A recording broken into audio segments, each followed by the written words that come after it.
It's episode 73 of Off Script with Trish Glose, intimate interviews and fun conversations with interesting people. In front of my mic today, it's a mouthful. Karolina Wyszynska Lavagnino.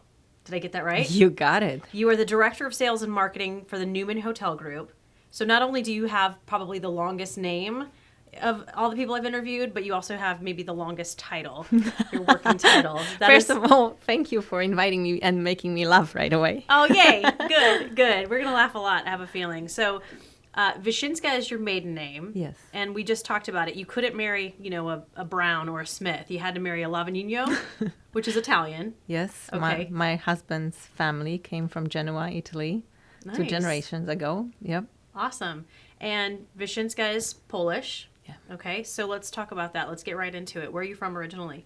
I'm from Bydgoszcz, Poland. Okay. I lived in Poland for 23 years. Wow. And in graduate program, I came to America. Nice. And say the town again. Bydgoszcz. Okay, how do you spell that? Byszczcy. So we just talked about my maiden name is Baruki, which is Polish. I have some Polish on my dad's side of the family.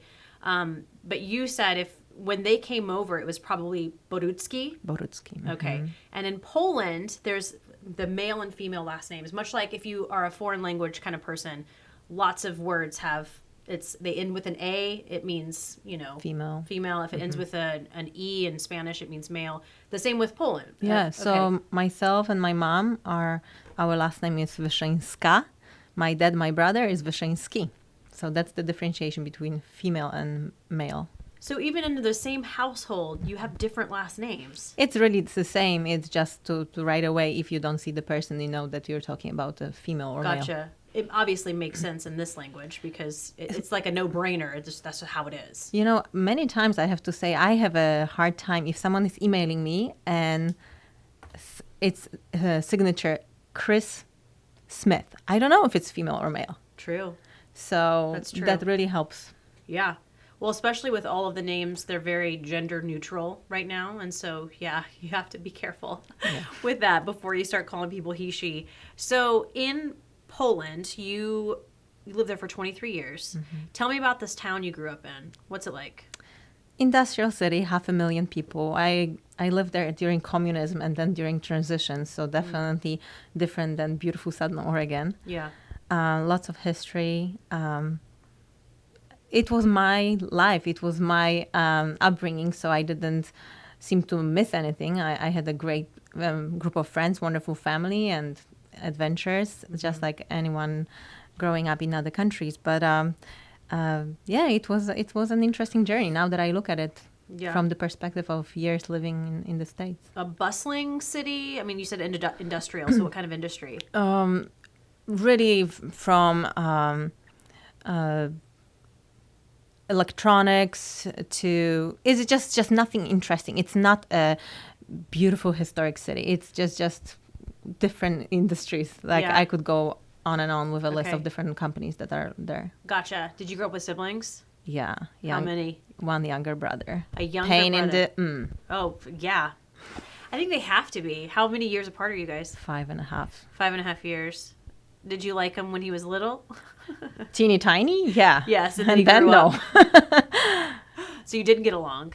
It was for some time just kind of get out from my room and leave me alone. Of course. You get along now, though. We do. Yeah. He is a wonderful father of 2 kids and a very smart guy. But, we have our ups and downs. Of course. Where is he? He's back in Poland after living in the Netherlands for some time. Wow. Yeah. He's a guy working for space industry. I mean, helicopters. Before it was Airbus. So, yeah. Wow. Look at him. And what did your parents do growing up? My mom was an art teacher Aww. in an elementary school, and dad is a denturist. He's still working. He's a dentist? Denturist. So, dentures. Makes dentures. Okay. Interesting. He's still doing that? Yep. Wow. At 70. Still working. Wow. That's so awesome. We were talking yesterday about, just here, and my husband's talking about retirement all the time. And when people decide that they're just done, and some people just like to work. That's my dad. Yeah. I just cannot imagine him waking up and being like, okay, what do I do now? Yeah. Some people need that. Yeah. I think some people too. I kind of think about that too, wondering when I retire, I'll have to find something else. I'll be bored. Yeah, and he has tons of hobbies. He loves travel. He loves photography. He's in front of his computer after work and very creative, curious guy. But he has to get out from the house and do things. And then so that just keeps him going. For sure. And mom is an art teacher. Is she done? Has she retired? She's done. She's been done at 50 She's something. like, I have no problem retiring. Art teacher at an elementary school. So she is very artistic then. Very artistic, very creative. Always growing up, people knew that my mom is that colorful lady with either red hair or blonde hair and lots of jewelry. So it was kind of funny. Everyone knew Izabela Wyszynska. Awesome. Talking with some people, Americans who've traveled to Poland, and I always do a hair flip when they say this. They say Poland has some of the most beautiful women on the planet. I've heard that from multiple people. Well, I had to escape Poland because there's too much competition. Stop it. Oh my gosh. So beautiful women in Poland. I would say so. Beautiful people. I've also heard some of the most friendliest people. I'm biased, but yes, wonderful people. Yeah. Very friendly. I'm always so proud when people come visit, whether they come to visit me and my family or just tell me that they went on a trip and they just had an amazing time. Awesome.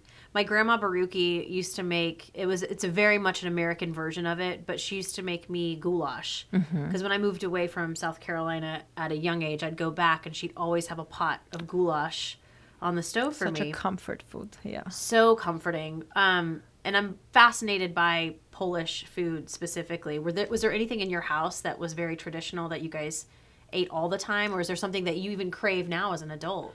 You know, my grandma's from my dad's side, meatballs. Just saying it, I'm like, salivating here.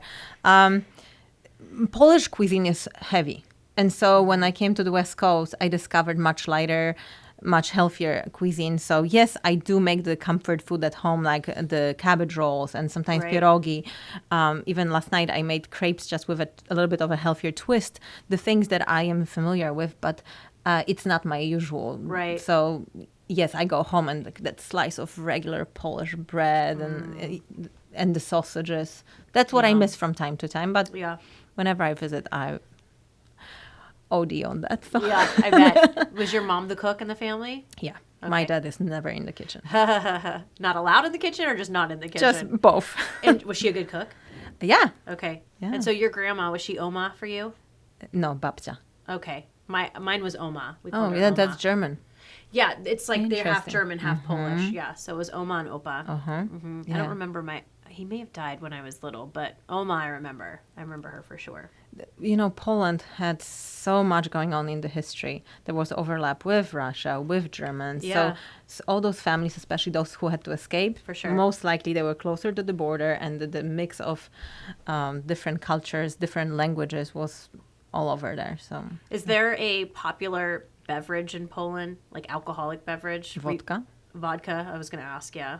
Wine drinkers at all? Nowadays, yeah, we are in the European Union, much more civilized. Totally. It's not isolated country anymore, so way more sophisticated. So wine, beer, and all the alcoholic beverages you can imagine and drink here, for sure. But vodka, for sure. But vodka is the drink of the masses. I should have done my research on this. I think there's a liqueur called Saint Germain, and it's the plant that's used to make it, I believe, is harvested in Poland. And they harvest it on bicycles. Like, they take bicycles Okay, up. now I'm going to do some research. Interesting. I could have completely made that up, fabricated the entire story. We're going to look it up after. Okay. But I'm almost positive it's made somewhere else, but the plant, the elderflower.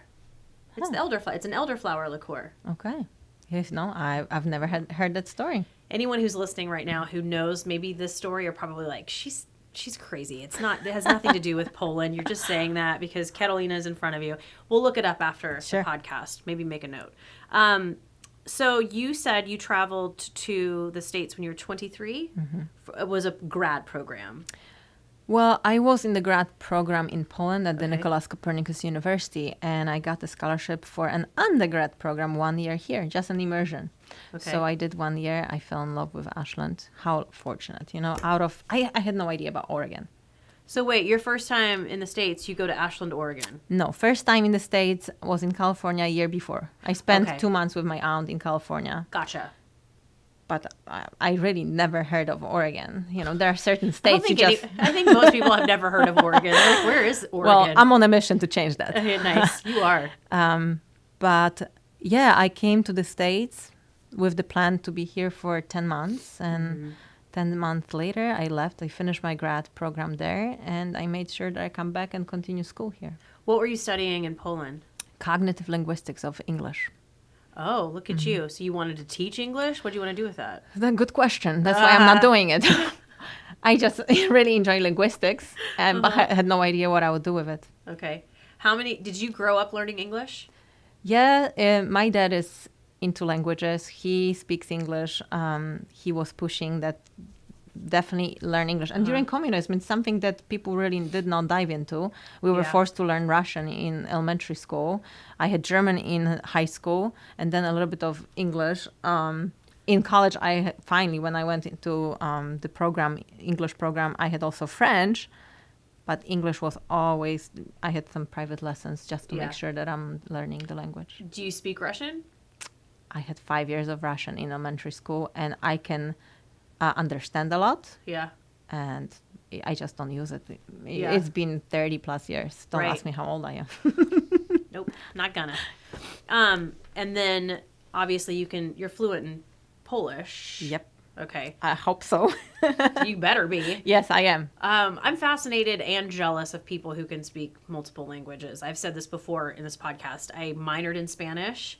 I took 9 years of it. And if I really tried, I think if I went to Spain and lived there for a while, I could probably easily get it. I'm sure you would. That immersion is needed. But it's just, I just am so jealous of people who are bilingual or trilingual. It just fascinates me. It's wonderful. It's such a great gift, and I'm trying to pass it on to my daughter. Right. She's 3, and from the very beginning, I would sing lullabies and just talk to her in Polish.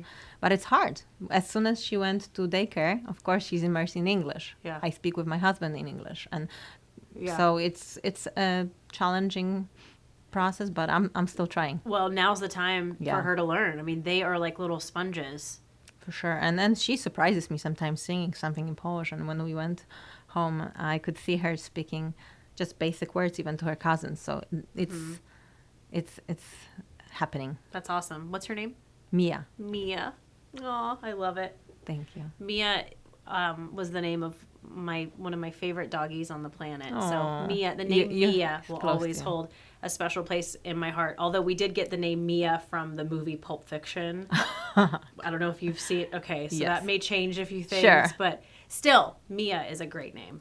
Yeah, she's a cutie pie too. I've seen pictures. Oh, yeah, a good kiddo. Did she have fun when you guys on your recent trip? Oh yeah, she loves travel. We just drag her everywhere. That's amazing. We're all the time moving around, whether it's for my races or traveling all over. So she is a good one. So let's get back to, you were studying linguistics, and then you decided to come here. Did you want to live in the States, or did you want to just work here?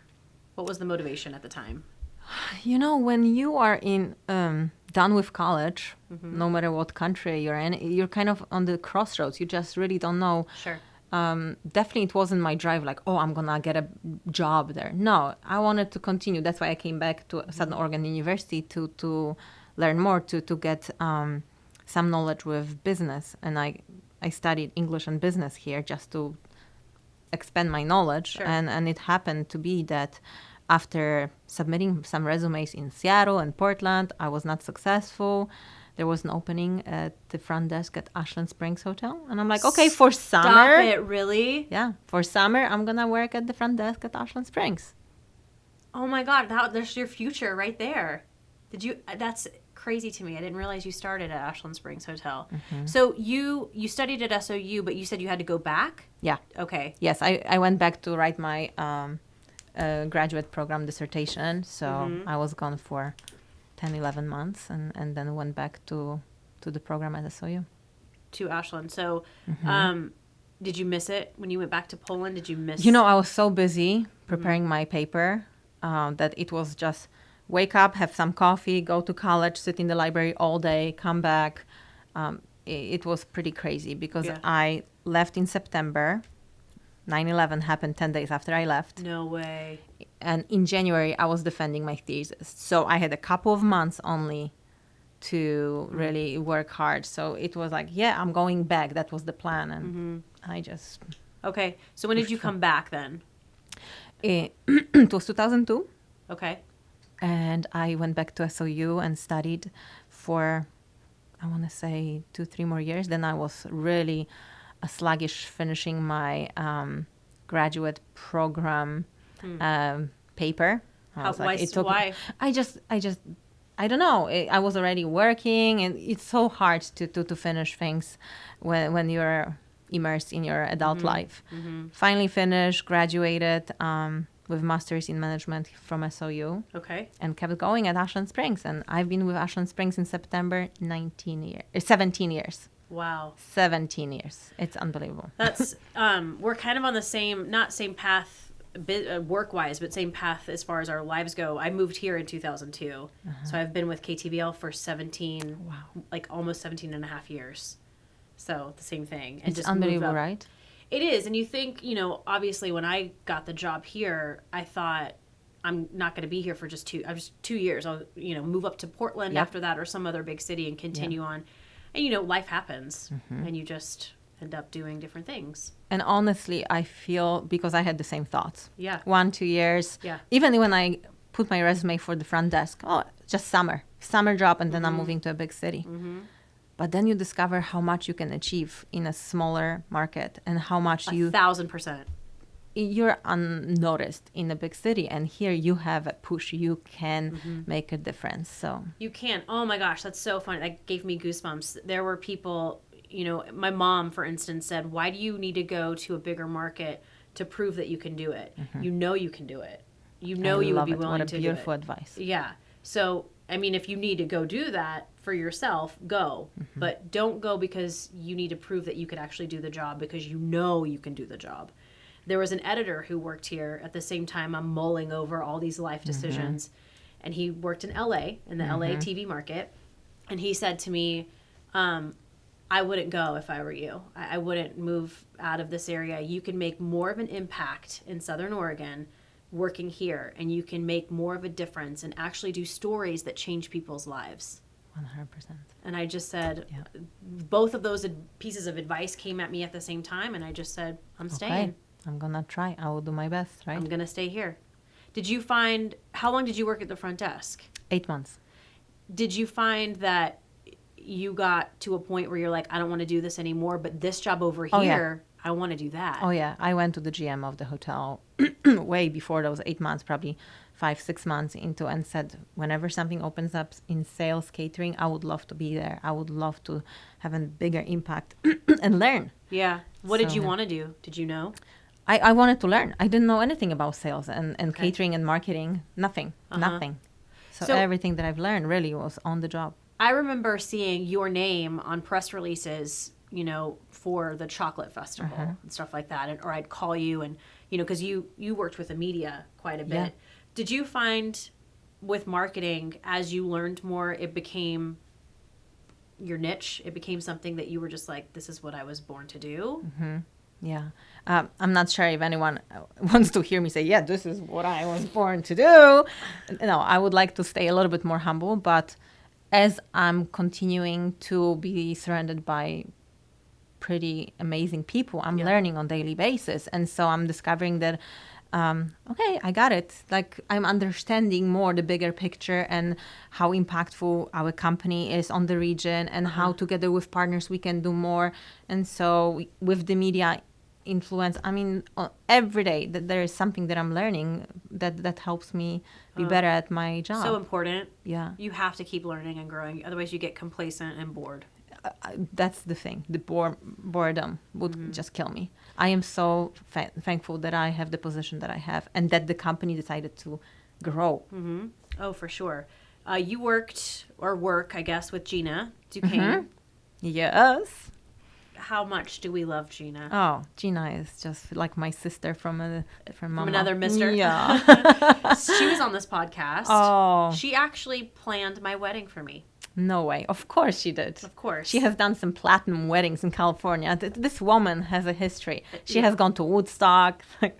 She's amazing. Yeah. Her story is amazing too. And if anyone's listening out there, I don't know what episode it is, but I interviewed Gina Duquesne, and she works with you guys, Neuman Hotel Group, right? Yes.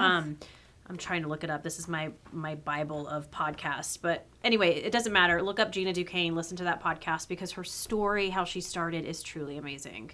She's a good gal.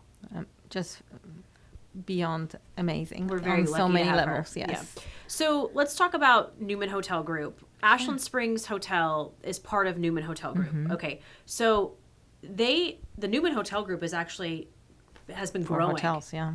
And this is only, over the last decade? Not even. Oh, okay. So just...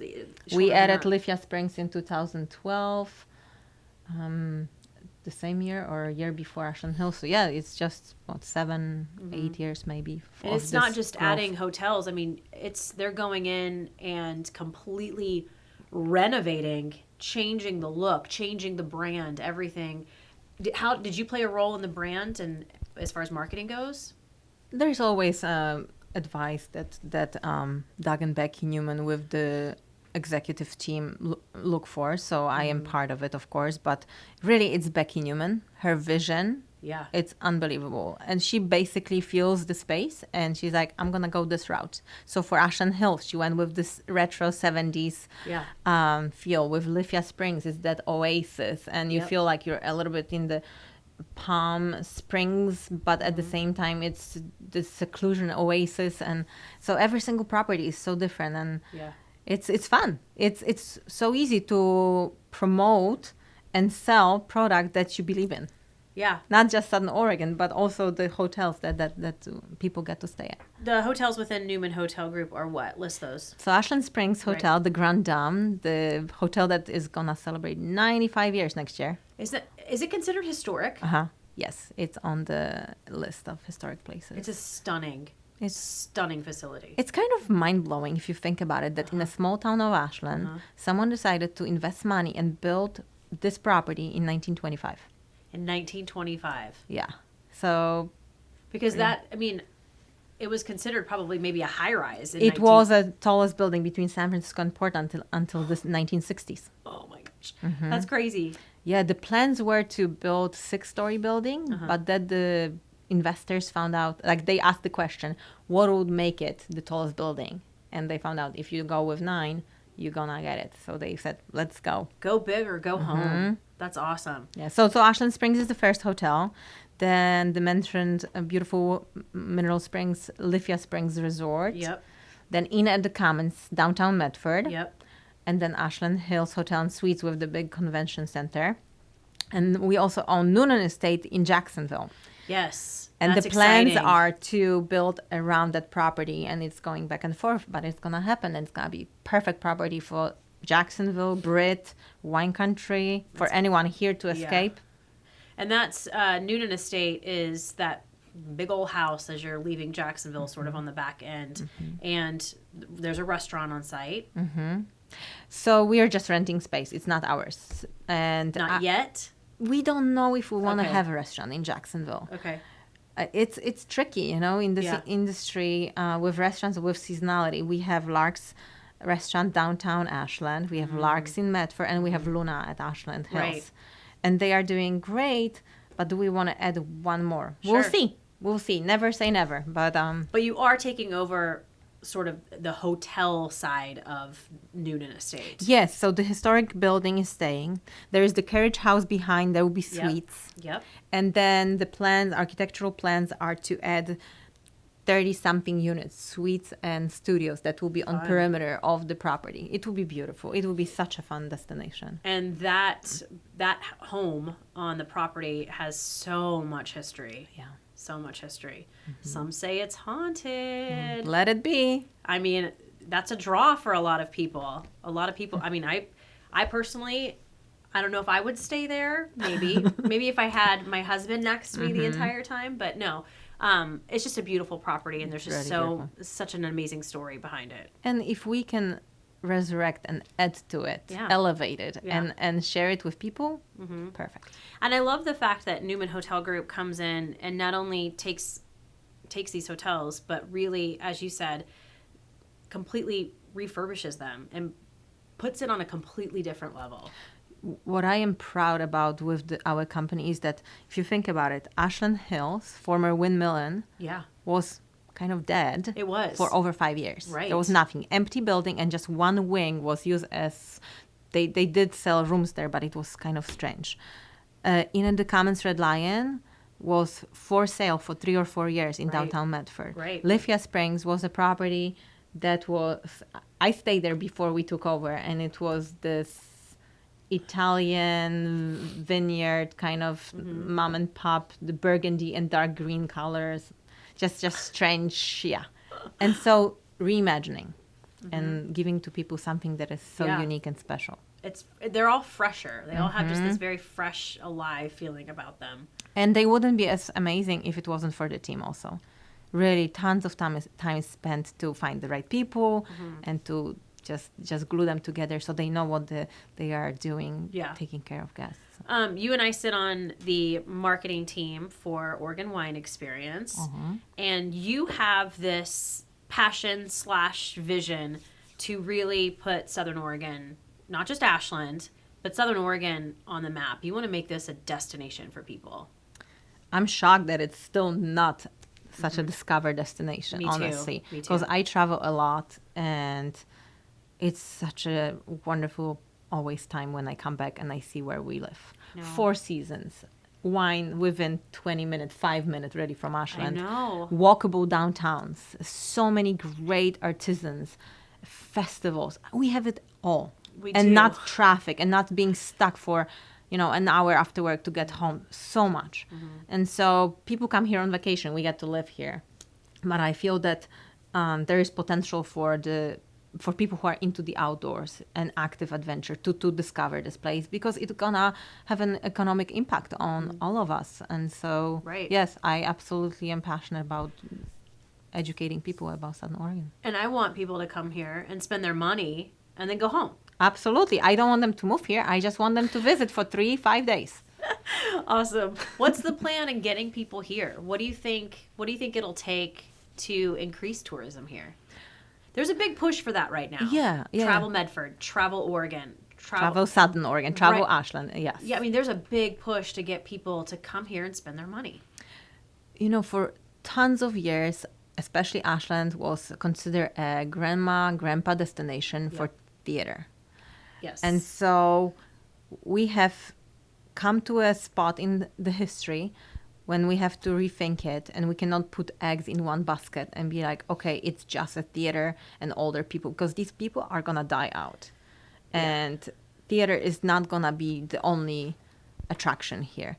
So with PR efforts, tons of PR efforts, sending story ideas all the time, meeting with media, with marketing, creating awesome packages with our partners, whether it's Mount Ashland or Irvine and Roberts. I mean, I can go with tons of different lists, creating destination events.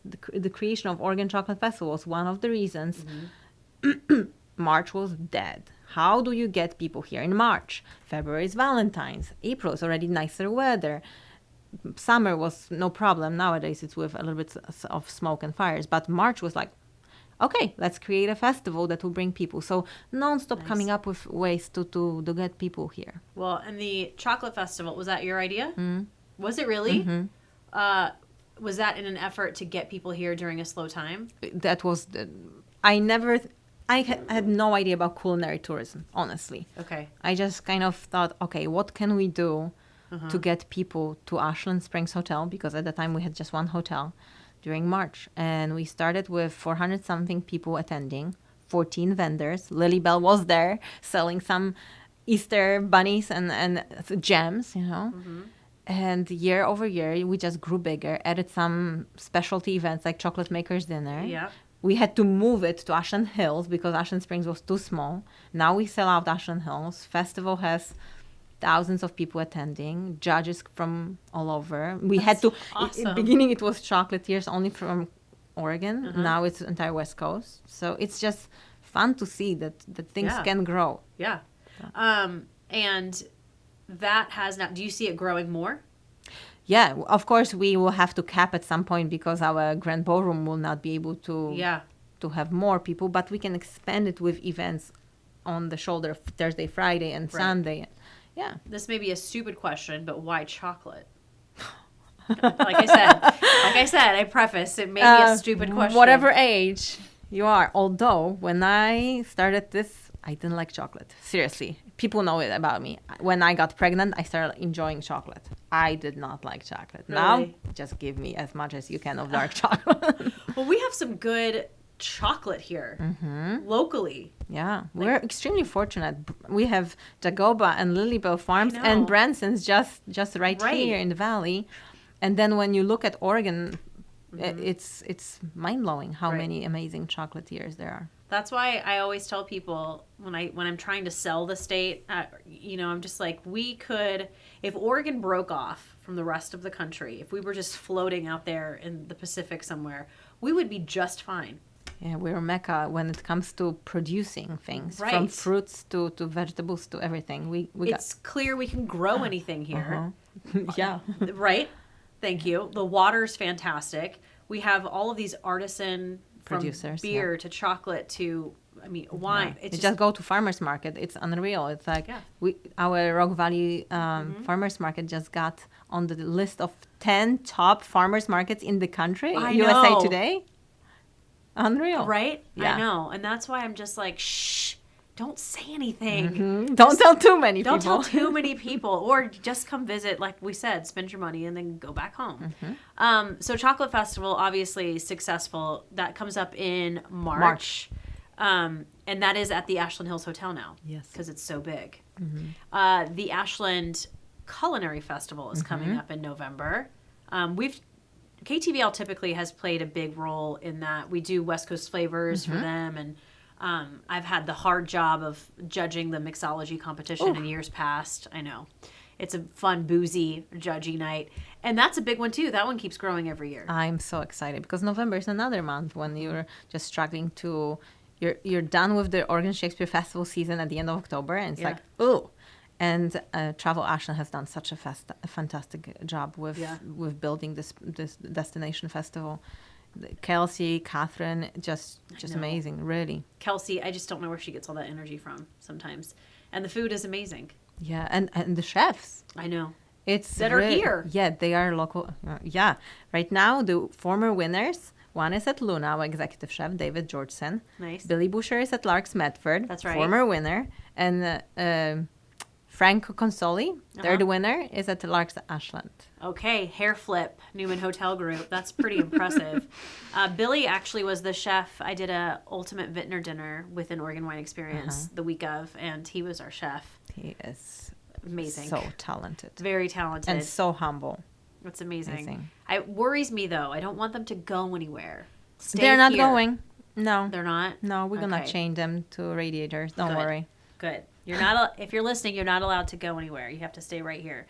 What do you see for your future? Do you see yourself staying with Neuman Hotel Group for a while? If they want me, yes, I do.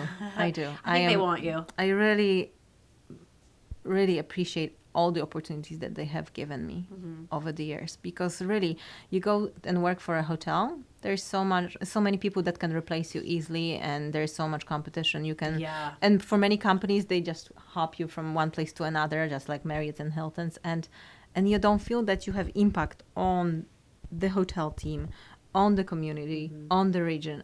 And I truly feel that every single day, that whatever efforts, sales or marketing, myself, my team put in, that there is a trickle effect, that we can really impact this region. And right now, at that pivotal shift with the smoke coming during summers and OSF struggling, not for, it's because of the smoke, it's even more important for me that we do our best to educate, to bring people here. They discover they are our fans for life, and they come back year after year. So I hope that I get to stay with Neuman Hotel Group, and that's how you do it. My general manager says you get viewers one at a time. You get one viewer at a time, and you get you get a fan one at a time. That's just how it works. You have to put in the work. But Yeah, and here is sales and marketing, and the message can be whatever, but Right. then they have an experience of checking in at the front desk or going to the restaurant, and it has to be 100%. amazing. Yes. Because we have one chance.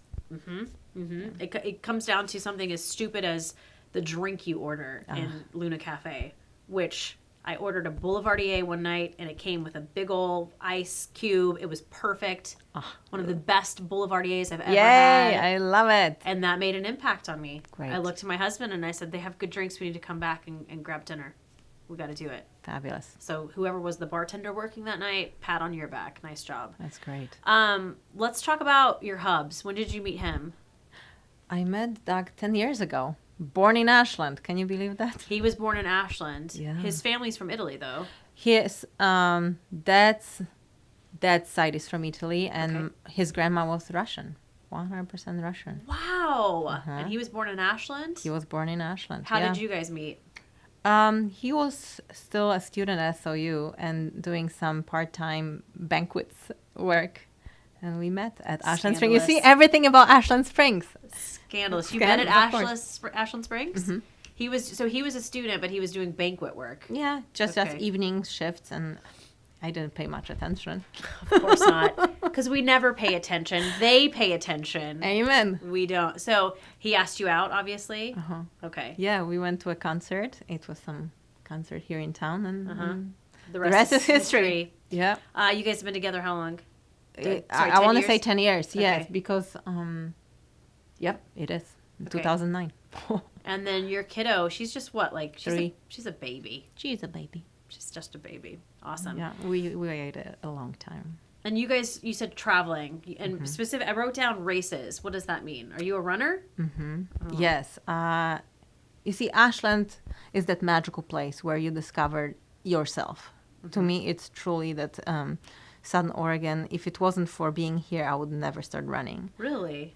I somehow stumbled upon a running community, and they were humble, and they would say, oh, yeah, I just ran a 50K in the mountains. And I was like, you did what? And then I told myself, okay, at 30, I want to run a marathon. This is on my bucket list. And I started training. It was so hard, so hard. And I was pretty athletic, but running was just not ever coming easy. I have short legs. And I ran Portland Marathon 2008, and I was hooked. Really? But it was road race. So for some time, I was doing still road races from Miami Marathon to New York City, Boston, etc., etc. But then within this community, I wanted more, and I wanted to run on trails. And it just became such a More of a huge challenge. part of my life. Yeah. And just running 50Ks, 50 milers, 100K. So what marathons have you run? Are you asking for road marathons or ultras? Because marathon ultra is everything beyond 26.2. Okay. So road marathons or trail marathons, you can call something a marathon if it's just to 26.2. Okay. And so I think I've done 12, 15 of the road marathons, and everything beyond that is trails. So like Boston Marathon is a road marathon, and you ran that. Portland, they have one. Yep. What are done. some? Los Angeles. Okay. So from Dodger Stadium to Santa Monica Pier. Wow. Which is awesome. It is so fun because in a couple of hours you see the city. That's crazy. The Miami one was fun, but by far the best was in New York City. You run through all the boroughs, and I ran right after they had Hurricane Sandy, so they had to cancel the marathon previous year. Yeah. And there was Boston shooting at the end of the marathon. So the whole community and cheering and the support was so amazing. I felt like I'm flying. I'm not running. I PR'd at that race. I felt like the people were carrying me. It was just amazing. That is Loved amazing. it. Loved every aspect of it. And just to see the city, you start in Staten Island, you run through the bridge to Brooklyn, then to Queens, then to Bronx, and back to Manhattan, and you finish in Central Park. Just in 3.5 hours, you get to see so much that people that live in New York City don't get to see for months or if not years. I've never thought about it that way. I think I always just think running for 26 miles, no thanks. But I never thought about you get to see the city. And think you can then build your plans and say, okay, I'm going to run Paris Marathon or London, or let's go to Shanghai. You really get to see the world by just planning and running for whatever time. For some, it takes 5 hours. For some, right. Crazy. Have you done those? Paris, London? Mm-mm. Is that on your list? As I get older, the road running is harder. Sure. And I want to run for a long time. So I'll continue a little bit longer distance, but in the mountains. And it still gets me so excited just to see beautiful destinations in the mountains. I would think trail running would be much more difficult than the road races, no? Well, yes and no. Is the impact softer? Yes. Depends, of course, what kind of trail. If you are in Hawaii, it's so technical. It's tons of rocky terrain and routes, and it's much harder. And you can be flying, and just you have to be very careful. And there are trail races that are flat. The profile can be ridiculous, so that you're climbing forever. And so it varies depending what part of the country or the world you are in. But I prefer them. They are challenging, but they are so rewarding. Just you're really connecting with people who used to live here. Many times I have that feeling like, oh my gosh, I am out here by Mount St. Helens, or where the Native Americans were, and they would get to these ridges and look at stuff, and I get to do things like that. It's very special. I call trail running my church. Nice. I call walking my dogs church.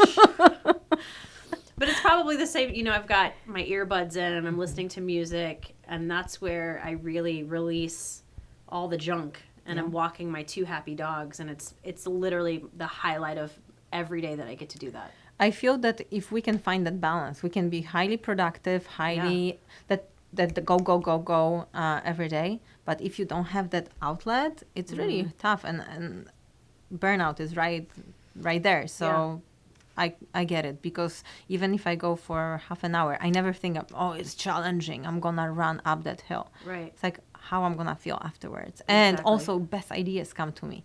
And I am so much into listening to podcasts and listening to music, just kind of disconnecting. People think that, you're going out there, you're listening to the bird song. Yeah, sometimes, and I'm not always with the some music or some news. But just that experience of me connecting on a different level and finding new ideas. And also I have tons of running friends.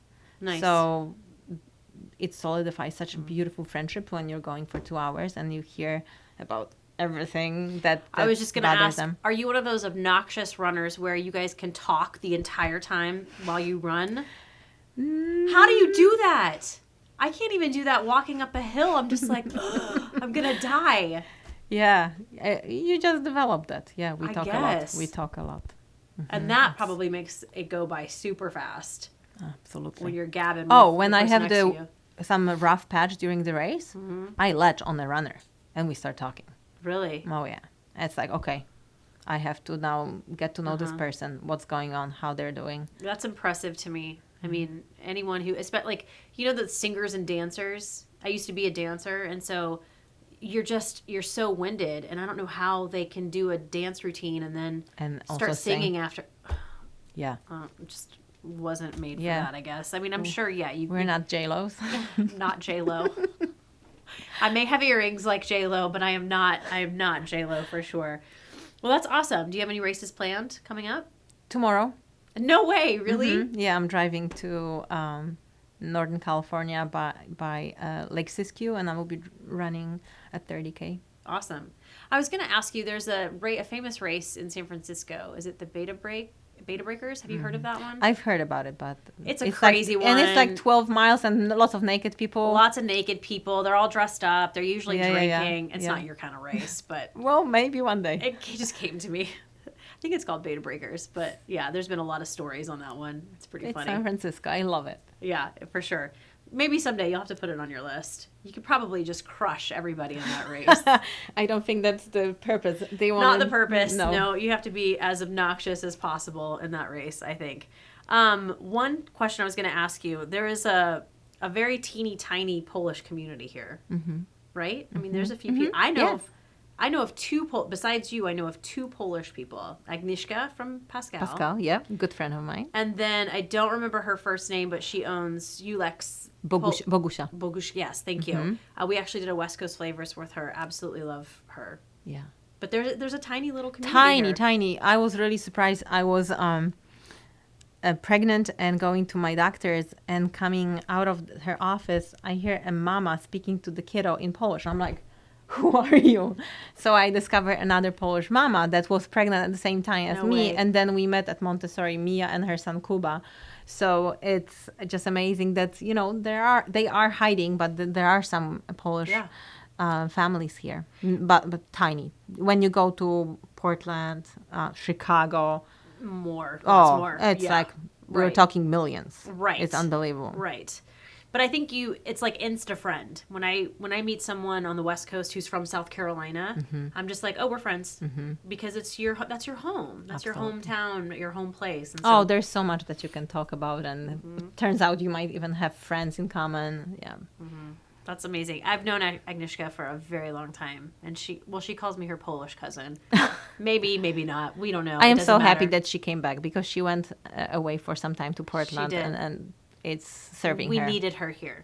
She's a beautiful person. Yeah. And her daughter, very close. Maya, right. Not Mia, but Maya, who's just a doll face. Yeah. So. And what happened? She's not a baby anymore. And whenever I see Maya, I'm like, what? I know.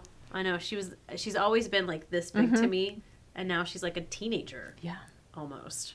Anyways, well, Agnieszka will always hold a special place in my heart. But we're lucky to have you here in Southern Oregon. Thank you. Thank you. Thanks for bringing it every day. I'm very fortunate. Don't leave us. No plans. Okay, good. We're going to wrap up and get to the final three. I prepped you on these, right? Yeah. Okay, good. Whew. Sometimes I don't. I forget. Best advice you've ever been given? It was my dad. And he just said, just stay curious. Keep looking for things. I love that. I say that after every best advice. I call myself obnoxiously curious. That's why I'm so good at my job. I'm obnoxiously curious. That's good. When did he say that to you? Do you remember? I was still in elementary school. Oh, and you've remembered that? That's so awesome. I wrote it on a piece of paper and I pinned it to my wall. Stop it. Stay curious. Nice job. What's your dad's name? Roman. I love it. Roman? Okay. It's the accent throws me off. That's brilliant advice. What accent?